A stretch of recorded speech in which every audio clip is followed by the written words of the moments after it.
Hello friends, welcome to Venky's thoughts. నేను మీ వెంకట్ మన్నెపూలు. మీరు ఎప్పుడైనా చీకట్లో స్పెండ్ చేశారా ఒకరే? కనీసం 10 నిమిషాలు ఎవ్వరూ లేకుండా డార్క్నెస్లో చేసి ఉండరు. ఎందుకంటే అవసరం కూడా మీకు ఎప్పుడూ వచ్చి ఉండదు. ఒకసారి ట్రై చేయండి, చీకట్లో ఎలా ఉండాలి అనేది, ఆ ఎక్స్పీరియన్స్ ఏంటో అనేది, ఎందుకు అనేది ఆ తర్వాత చెప్తా. వీలైతే మీ సాయంత్రం పూట నైట్ టైం మీ రూమ్లోకి వెళ్ళిపోండి, డోర్స్ క్లోజ్ చేసేసేయండి, లైట్స్ ఆఫ్ చేయండి, ఆ ఫ్యాను ఏసీ ఏది ఉంటుందో అది ఆన్ చేసుకోండి, ఇబ్బంది లేదు. బట్ ఫోన్ మాత్రం మీ దగ్గర ఉండకూడదు.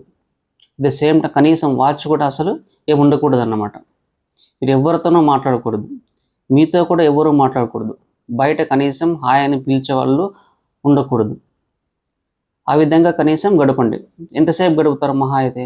10 నిమిషాలు, లేదు అంటే హాఫ్ అన్ అవర్, ఇంకా ఖచ్చితంగా ఉండాలి అంటే గంట సేపు. అంతకుమించి మీరు స్పెండ్ చేయలేరు. ఎవ్వరూ లేకుండా చీకట్లో టైం తెలియకోకుండా మనం అలా ఎంతసేపు ఉండగలం? ఉండలేం. మ్యాక్సిమం ఒక గంట మించి ఉండలేం. ఆ తర్వాత మీకు మీరే బయటికి పరిగెత్తుకుంటూ వచ్చేస్తారు, నేను ఉండలేనురా బాబోయ్ అని. ఎందుకు అంటే మనకు డార్క్నెస్ అంటే ఒక రకమైన భయం కాకపోయినా ఒక ఆందోళన, ఒంటరిగా ఉన్నామన్న ఫీలింగ్ అనమాట. సో అందుకే మనం చీకట్లో ఉండలేం. కరెంటు పోయిన వెంటనే ఆటోమేటిక్గా చేతిలో ఉన్న మొబైల్లో టార్చ్ ఆన్ చేస్తాం. అది ఇప్పుడున్న సిచ్యుయేషన్ మనం.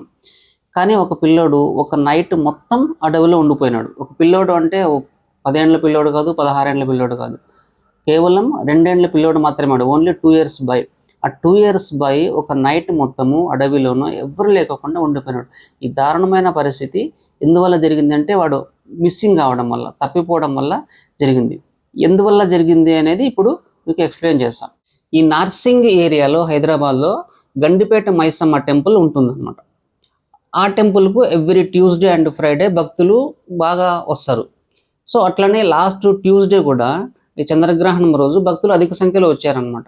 సో అక్కడే వాళ్ళు వచ్చి భోజనాలు చేసుకుని, వంటలు వండుకొని తిని వెళ్ళిపోతుంటారు.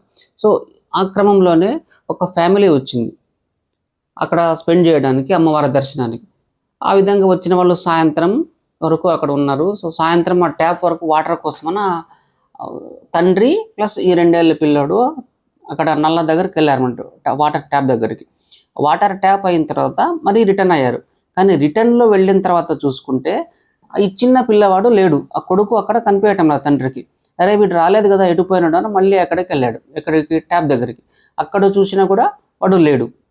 సో మొత్తం ఆ సరౌండింగ్ మొత్తం వెతికారు, ఎక్కడ వాళ్ళకు కనిపించలేదు.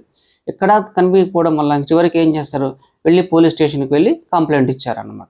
సో వీళ్ళు కంప్లైంట్ ఇవ్వగానే పోలీసులు ఏం చేశారు, అలర్ట్ అయిపోయారు. నార్సింగ్ పోలీసులు ఒక 4 టీమ్స్ అలర్ట్ అయ్యారు. మొత్తం ఈ సరౌండింగ్ టెంపుల్ అంతా మొత్తం వెతకడం మొదలుపెట్టారు. కానీ ఇక్కడ ఆ పిల్లవాడు మాత్రం కనిపించలేదు.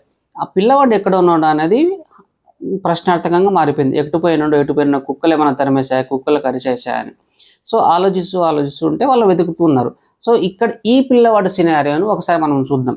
సో వాడు ఎటు వెళ్ళాడు, ఎక్కడ వెళ్ళాడు, ఎందుకు వెళ్ళాడో తెలియదు, కానీ కుక్కలు కరిచినట్టునే వాడికి పాపం.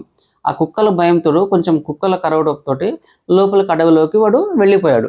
అడవిలోకి అట్లా వెళ్ళిపోయి కుక్కలను చూసి లోపలికి వెళ్ళిపోయాడు. అంతలోపు చీకటి అయిపోయింది, బాగా చీకటి అయిపోయింది. అందరూ వెళ్ళిపోయారు, చీకటి అయిపోయింది, బయటికి రాలేడు, అక్కడే ఉండలేడు, ఏడుపు. సో అలా చాలాసేపు ఉండిపోయాడు, ఏడ్చుకుంటూనే అట్లనే అక్కడే నిద్రపోయాడు అనమాట. సో మార్నింగ్ ఒక 5:36 ఆ ప్రాంతంలో పోలీసులు వెతకగా ఒక చెట్టు పొదల మధ్య ఈ పిల్లవాడు పడుకుని ఉండడం గమనించారు పోలీసులు. సో వాడిని తీసుకొని ఇంకా వాళ్ళ పేరెంట్స్కి అప్పగించారు.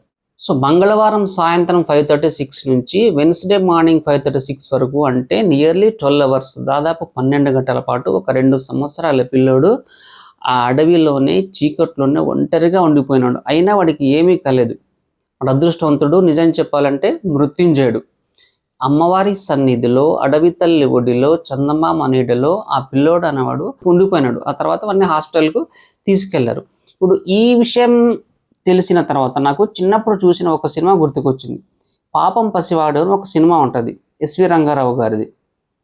అది చాలా అద్భుతమైన సినిమా అసలు. అది ఒక హెలికాప్టర్ ప్రమాదంలో ఒక ఫ్యామిలీ మొత్తం చనిపోతుంది. అంటే అందులో ఆ పిల్లవాడు మాత్రమే బతుకుతారనమాట.